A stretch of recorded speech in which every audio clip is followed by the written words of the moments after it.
So, hello students once again. So, this is continuation of the last topic, that is the upper part of the skull we had discussed in the last video.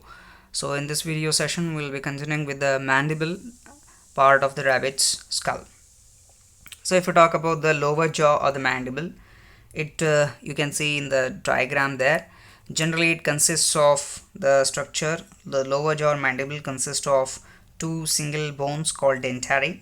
Both dentaries are united anteriorly and at mandibular symphysis. So each dentary bone is somewhat triangular, generally having the upper edge and the sockets there. Okay, there is a long diastema between incisors and premolars. Okay, so between the incisors and premolars there is diastema. Then you have what you call as a depression called Masseteric Fossa on the posterior surface, where generally large masseter muscles are joined. Then usually there is a notch on the posterior side which is separated by a condyle from the ventral angle. The angular processes are rounded and inflected.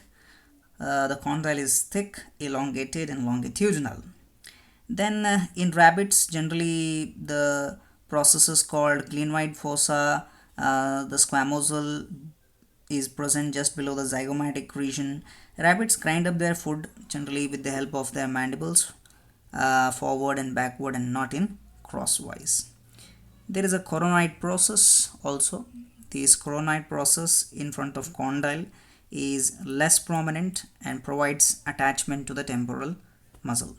The outer anterior part generally has dentary bears prominent mental in or inferior dental foramen, while a mandibular foramen is present in the what you call as lower jaw. These allows the passages to the nerves and blood vessels.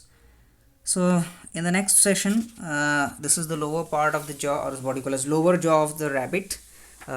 So you can also go through this very carefully and draw and practice the diagrams. In the next session, we'll continue with the hyoid bone, then certain types of rabbit vertebrae, and most importantly the pectoral girdle and the pelvic girdle of it. So for today, we'll stop this here itself. Thank you.